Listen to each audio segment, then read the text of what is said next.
ओम नमः शिवाय। शिव पुराण रुद्र संहिता प्रथम खंड तीसरा अध्याय। नारद जी का भगवान विष्णु से उनका रूप मांगना। सूत जी बोले, महर्षियों, नारद जी के चले जाने पर शिव जी की इच्छा से विष्णु भगवान ने एक माया रची। उन्होंने जिस और नारद जी जाते वहाँ एक सुंदर नगर बना दिया। वह नगर वैकुंठ लोक से भी अधिक रमणीय था। वहाँ बहुत से विहार स्थल थे। उस नगर के राजा का नाम शील नदी था। उस राजा की एक बहुत सुंदर कन्या थी। उन्होंने अपनी पुत्री के लिए स्वयंवर का आयोजन किया था। उनकी कन्या का वर करने के लिए उत्सुक बहुत से राजकुमार पधारे थे। वहाँ बहुत चहल पहल थी। इस नगर की शोभा देखते ही नारद जी का मन मोहित हो गया। जब राजा शीलनदी ने नारद जी को आते देखा तो उन्हें सादा प्रणाम कर स्वर्ण सिंहासन पर बैठाकर उनकी पूजा की। फिर अपनी देव सुंदरी कन्या को बुलाया, जिसने महर्षि के चरणों में प्रणाम किया। नारद जी से उसका परिचय कराते हुए शीलनदी ने निवेदन किया, महर्षि, यह मेरी पुत्री श्रीमती हैं। इसके स्वयंवर का आयोजन किया गया है। इस कन्या के गुण दोषों को बताने की कृपया कीजिए।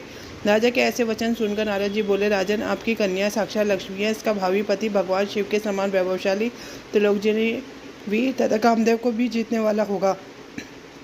ऐसा कहकर नारद जी वहाँ से चले गए। शिव जी की माया के कारण वह काम को वशीभूत होकर सोचने लगे कि राजकुमारी को कैसे प्राप्त करूं। स्वयंवर में आए सुंदर है वैभवशाली राजा को छोड़कर भला ये मेरा वर्ण कैसे करेगी। वह सोचने लगी कि नारियों को सौंदर्य बहुत प्रिय होता है। सौंदर्य को देखकर श्रीमती मेरा वर्ण कर सकती है।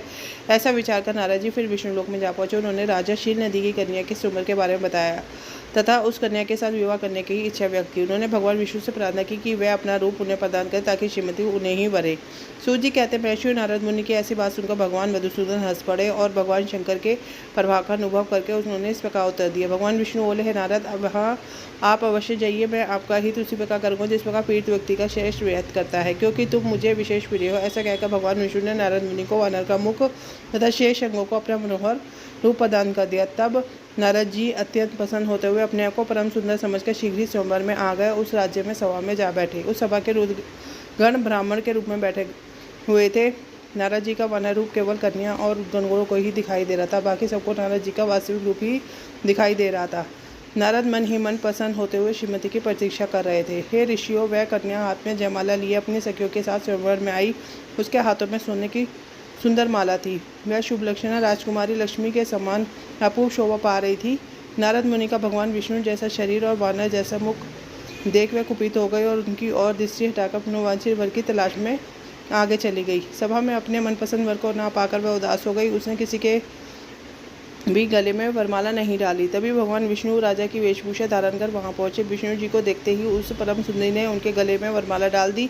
विष्णु जी राजकुमारी को साथ लेकर तुरंत अपने लोक को चले गए। यह देखकर नारद जी विचलित हो गए। तब ब्राह्मणों के रूप में उपस्थित दुर्गणों को नारद जी ने कहा, हे नारद जी, आप व्यर्थ ही काम से मोहित होकर सुंदर के बल से राजकुमारी को पाना चाहते हैं। पहले जरा अपना वानर के मुख तो देख लीजिए। सूत जी बोले। यह वचन सुनकर नारद जी को बड़ा आश्चर्य हुआ। उन्होंने दर्पण में अपना मुंह देखकर वानर के समान मुख को तंद क्रोधित हो उठे तथा दोनों रुद्रगणों को शाप देते हुए बोले, तुमने एक ब्राह्मण का मजाक उड़ाया है, अतः तुम ब्राह्मण कुल में पैदा न होकर राक्षस बन जाओ। यह सुनकर वह शिवगण कुछ नहीं बोले, बल्कि किसे भगवान शिव की इच्छा मानते हुए उदासीन भाव से अपने स्थान को चले गए। भगवान शिव की स्तुति करने लगे। इसी के साथ श्री रुद्र संहिता का प्रथम खंड का तीसरा अध्याय पूर्ण होता है। ओम नमो पार्वती पते नमः। हर हर महादेव।